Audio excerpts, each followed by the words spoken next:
আমাকে যদি কেউ প্রশ্ন করে তোমার শান্তির জায়গা কোনটা, আমি কিন্তু চোখ বন্ধ করে বলবো আমার শান্তির জায়গা হচ্ছে আমার এই ছোট্ট কুঁড়ের ঘর। এই কুঁড়ের ঘরে জমানো আমার হাজারো ভালোবাসা, সুখ, দুঃখ, কষ্ট সব কিছু নিয়ে আমার ছোট্ট কুঁড়ের ঘরটা আমি সাজিয়ে রেখেছি।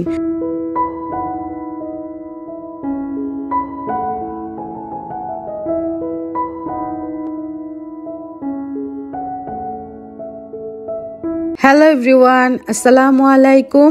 Welcome back to my channel জান্নাত রাসেল টিনি ওয়ার্ল্ড থেকে আমি জান্নাত বলছি। নতুন দিনে নতুন আরও একটি ব্লগ ভিডিওতে আপনাদের সবাইকে ওয়েলকাম করছি। আশা করছি আজকের ব্লগটি আপনাদের কাছে ভালো লাগবে। তো আমি ভিডিওর ফার্স্টেই কিন্তু আজকে আপনাদের সঙ্গে একটা পার্সেল শেয়ার করছি। অনেক দিন যাবত এই পার্সেলটা বাসায় ছিল, তো আনবক্সিং করে নিচ্ছি আপনাদের সবাইকে সঙ্গে নিয়ে। অনলাইন বিজনেস চালু হওয়ার পর থেকে আমার মাথা পুরোটাই নষ্ট, যেটাই দেখি সেটাই ভালো লাগে। কিছুদিন যাবত শুধু এই ওয়াল বোর্ডগুলো দেখছিলাম, শুধু দেখছি আর দেখছি। অর্ডার করার সাহস তো কখনোই পাই না, তারপরও সাহস মনে নিয়ে আমি অর্ডার দিয়ে দেই। তো অনেক দিন যাবত এইগুলো শুধু আমার চোখে ভাসছে, বা যখনই ফোনটা নেই তখনই স্ক্রল করতে করতে এগুলো চোখের সামনে চলে আসে। যদিও ইগনোর করতে চাই, তারপরেও কেন জানি মনটা আর সায় দেয় না। মনটা বলে নিয়ে নে, বারবার শুধু আমার কাছে এসে খোঁচা বাড়ে যে আমাকে নিয়ে আসো। তো এইগুলো করতে করতে আমি বেশ কয়েকটা ওয়ালবোর্ড অর্ডার দিয়েছিলাম, আজকে এগুলো চলে এসেছে। আর এটা হচ্ছে আমার বেডরুমের বেডের উপরে দেওয়ার জন্য বা ওয়ালে লাগানোর জন্য। বেডরুমের ওয়ালবোর্ডটা আমি তানজিমের বাবার জন্য রেখে দিচ্ছি, এটা তানজিমের বাবা এসে লাগিয়ে দেবে সুন্দর করে। আর এই ওয়ালবোর্ডগুলো আমি এখন লাগিয়ে নিচ্ছি। মূলত আমার ডাইনিং রুমে যে ফ্রিজ এরিয়াটা আছে, ডিপ ফ্রিজ, নর্মাল ফ্রিজ, তো ডিপ ফ্রিজের উপরের ওয়ালটা একদমই ফ্যাকাশে সাদা, কোনো কিছু দিয়ে সাজাতে পারছি না। সেই জন্য এই জায়গাটার জন্য আর কি আমি এই ওয়ালবোর্ডগুলো অর্ডার দিয়েছি। যেহেতু ডিপ ফ্রিজের সাথেই আমার রান্নাঘরটা, কিচেন রুমটা আর কি, তো সেক্ষেত্রে যদি এইগুলো লাগাই তাহলে দেখতে ভালো লাগবে, বেশি একটা খারাপ লাগবে না। আমার এই ছোট্ট বাসাটায় একটা কর্নারও খালি নেই যেই কর্নারটা আমি মনের মতো করে সাজাবো। বাসাটা এত বেশি ছোট যে বলার মতন না। তো ডিপ ফ্রিজের এই উপরের এরিয়াটা আমি এখন এগুলো দিয়ে সাজিয়ে নেব। আর এটা হচ্ছে উডের একটা ওয়াল হ্যাঙ্গিং শেলফ। তো এটার মধ্যে আমি একটা ছোট্ট মানি প্ল্যান্টের গাছ সাজাচ্ছি। এই গাছটা আমার ছেলের মিস আমাকে দিয়েছিল, প্রায় 1 বছর হয়ে যাবে গাছটার বয়স। তো আলহামদুলিল্লাহ এখন দেখছি একটু একটু করে গাছটা অনেক বেশি গ্রো করছে। তো এক এক করে আমি ওয়াল বোর্ডগুলো সুন্দর করে চারপাশে দিয়ে সাজিয়ে নিচ্ছি। এখানে যদি অন্য কিছু দিয়ে সাজাই, যেমন ধরেন কোনো রকমের শো পিস, যেহেতু রান্নাঘরটা একদমই সাথে, সেক্ষেত্রে কিন্তু তেল চিটচিটে হওয়ার একটা চান্স থাকে। আর এগুলো পরিষ্কার করতে গিয়ে দেখা যাবে জিনিসগুলো নষ্ট হয়ে যাবে। সেই সব চিন্তা মাথায় রেখে আমি ওয়াল বোর্ডগুলো লাগিয়েছি। উডের ওয়াল হ্যাঙ্গিং শেলফটা এটা আমি দারাজ থেকে নিয়েছি, 3টা একসাথে নিয়েছিলাম। একটা আমার ছেলের রুমে, একটা আমার রুমে, আর একটা হচ্ছে ডাইনিং রুমে সাজিয়েছি। তো সাজানোটা কেমন হয়েছে অবশ্যই আপনারা জানাতে ভুলবেন না, আপনাদের মতামত জানিয়ে যাবেন। এর জন্য রান্না বান্না করব, আজকে পোলাও রান্না করব, ছেলেদের জন্য একটু মুরগি রান্না করব, আর দোকানের স্টাফদের জন্য বটবটি, আলু আর মাছ দিয়ে একটা তরকারি রান্না করব। তো যা যা রান্না করব সব কিছু আমি রেডি করে নিয়েছি। আমি যেহেতু রাতের বেলায় রান্না বান্না আপনাদের সঙ্গে শেয়ার করি, সেজন্য আমি কিন্তু বিকেল থেকে ক্যামেরাটা অন করি। দুপুরের রান্নাটা আমি বেশি একটা আপনাদের সঙ্গে শেয়ার করি না, কারণ দুপুরে আমার একটু তাড়া থাকে, এত মানুষের রান্না বান্না করে ওদেরকে খাবার দিতে হয়। সেক্ষেত্রে ক্যামেরা অন করলে দেখা যাবে তাদের খাবার দিতে দিতে আমার সন্ধ্যা হয়ে যাবে। সেই জন্য আমি দুপুরে ক্যামেরা অন করি না। আমি যখন ধীরে সুস্থে রান্নাবান্না করি তখন আপনাদের সঙ্গে রান্নাবান্নাগুলো শেয়ার করি। তো ওয়াল জারে ওয়ালটা আমি রিফিল করে নিচ্ছি। আর এই ওয়েল জারটা আমার এত বেশি পছন্দের, যখনই বের হয়েছিল তখনই আমি এটা অর্ডার দিয়েছিলাম দারাজে। আমার বাসার প্রায় জিনিসই হচ্ছে দারাজের। আমি যখন দেখি একটা জিনিস ভালো লাগে হুট করে অর্ডার দিয়ে দিই, দোকানে এসে তারা দিয়ে যায়। তো পোলাওটা রান্না করার জন্য গরম পানি বসিয়ে দিয়েছি, আর এখানে আমি ফার্স্টে মাছগুলো ফ্রাই করে নেব, দেন হচ্ছে আমি চিকেনগুলো ভালো করে ভেজে নেব। সেই জন্য আমি ফার্স্টে মাছগুলো ভেজে নিচ্ছি। যারা এই পর্যন্ত আমার ব্লগটির সঙ্গে আছেন তাদের সবাইকে অনেক অনেক ধন্যবাদ। আর যারা লাইক দিতে ভুলে গেছেন প্লিজ একটি লাইক দিয়ে বাকি ভিডিওটি দেখা কন্টিনিউ করবেন। আর যারা নতুন হয়ে আজকে আমার চ্যানেলটি ভিজিট করছেন তাদের সবাইকে রিকোয়েস্ট করব আমার এই ছোট চ্যানেলটি সাবস্ক্রাইব করে আমার এই ছোট চ্যানেলের পাশে থাকার জন্য। লাইকটা আপনাদের কাছে সাধারণ বিষয় হতে পারে, কিন্তু আমার কাছে এই লাইকটা অনেক বেশি মূল্যবান।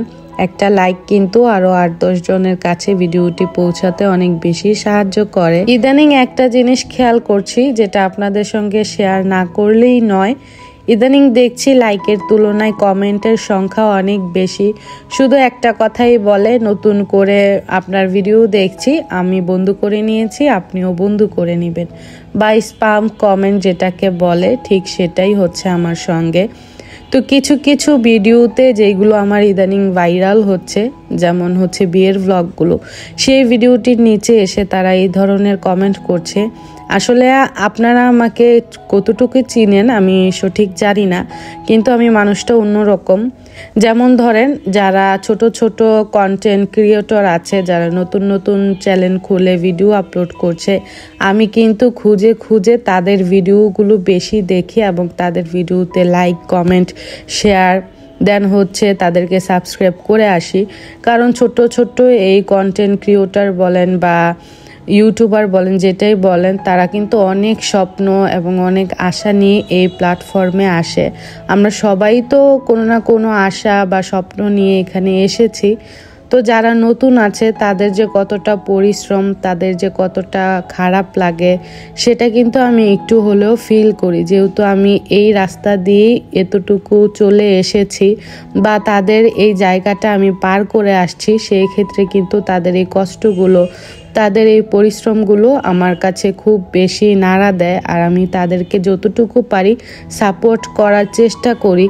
যদিও সবাইকে আমি কমেন্ট করতে পারি না, কিন্তু আমি সবসময় চেষ্টা করি তাদের ভিডিওগুলো ফুল ওয়াচ দেওয়ার জন্য। যারা আমার আজকের ভিডিওটি দেখছেন বা দেখবেন তাদের উদ্দেশ্যে আমি একটা কথা বলছি, আপনারা যারাই আমার ভিডিও দেখেন, কমেন্ট করেন, তাদের কমেন্ট ধরে ধরে আমি তাদের ভিডিওগুলো ফুল ওয়াচ করে দেই। এটা কিভাবে করি? আমার একটা টিভি আছে, অ্যান্ড্রয়েড টিভি, সেই টিভিতে আমি সব সময় আপনাদের ব্লগগুলো চালু করে রাখি। আমি চেষ্টা করি আপনাদেরকে ফুল ওয়াচ দেওয়ার জন্য, আর ইনশাল্লাহ আমি ফুল ওয়াচ দেইও। তো হয়তো কমেন্ট করা হয় না, যেহেতু কাজে ব্যস্ত থাকি, টিভিতে অন করে রাখি, সেই ক্ষেত্রে কমেন্ট করার কোনো ওয়ে নেই। তারপরে যতটুকু পারি আমি সুন্দর করে ছোট্ট একটা কমেন্ট করে আসি, আপু হয়তো বা মাশাল্লাহ বা আপু দেখা শুরু করেছি, এভাবে করে আমি কমেন্ট করে আসি। কিন্তু আমি তাদের ভিডিওগুলো ফুল ওয়াচ করি। এভাবে করতে করতে দেখা যায় কি, একজনের আইডির ভিডিও 4-5টা আমার দেখা হয়ে যায়, ভিডিও চলতেই থাকে। এভাবে করে আমার অনেক আপুরই ভ্লগ দেখা হয়। কিছু কিছু আপুর ভ্লগ আমি ইচ্ছে করেই দেখি, ভালো লাগা থেকে দেখি। তাদের ভ্লগগুলো আমার অনেক বেশি ভালো লাগে। তাদের ভ্লগ দেখলে আমি নতুন করে ইন্সপায়ার হই, কিভাবে কাজ করতে হয়, কিভাবে কি করতে হয়। তাদের ভ্লগ দেখে দেখে আমি সেগুলো শিখি। আসলে শেখার কোনো শেষ নেই, শেখার কোনো বয়স নেই।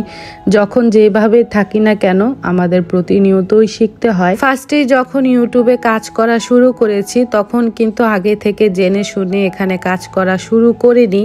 আমি শিখেছি আর প্রতিনিয়ত কাজ করে যাচ্ছি বা কাজ করছি। ইনশাল্লাহ দেখি কতটুকু কি হয়। আমার কাছে মনে হয় মানুষ আপনাকে নিরাশ করলেও, মানুষ কষ্ট দিলেও এই ইউটিউব প্ল্যাটফর্ম এটা আপনাকে কখনো নিরাশ করবে না, কখনো কষ্ট দিবে না। এটা হচ্ছে ধৈর্যের খেলা। ধৈর্যের খেলাতে যতটুকু ধৈর্য ধারণ করে থাকা যায় ততটুকুই ফল পাওয়া যায়। আমাদের ইসলামে একটা কথা আছে না, যে ধৈর্যের গাছটা অনেক কাঁটাযুক্ত কিন্তু এটার ফল অনেক বেশি সুস্বাদু হয়। তো সেই সুস্বাদু ফলের অপেক্ষায় আমি কাজ করে যাচ্ছি। ইনশাল্লাহ আমি কাজ করব। আপনাদের মতো কিছু ভালো ভালো আপুরা আছে বিধায় আমি এখনো এখানে কাজ করে যাচ্ছি। যারা নতুন ইউটিউবার আপুরা ভাইয়ারা আছেন, যারা নতুন কাজ করতে চাচ্ছেন বা কাজ করছেন, তাদের উদ্দেশ্যে একটা কথা আমি বলতে চাই।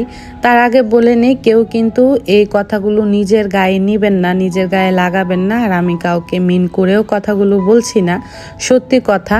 যদি কেউ কষ্ট পেয়ে থাকেন আমার কথায়, তাহলে সবার কাছে আমি ক্ষমা চাচ্ছি। সবাই ক্ষমা সুন্দর দৃষ্টিতে দেখবেন। যারা একদিনে 200-300 ভিডিও দেখে কমেন্ট করে রেখে আসে শুধুমাত্র তাদেরকে ব্যাক দেওয়ার আশায়, তাদেরকে উদ্দেশ্য করে বলছি, 200-300 ভিডিও দেখে আপনি যে সময়টা নষ্ট করছেন, সময়টা যে একবারে কাজে লাগাচ্ছেন সেটাও বলবো না, আর সময়টা যে একবারে নষ্ট হচ্ছে সেটাও বলবো না।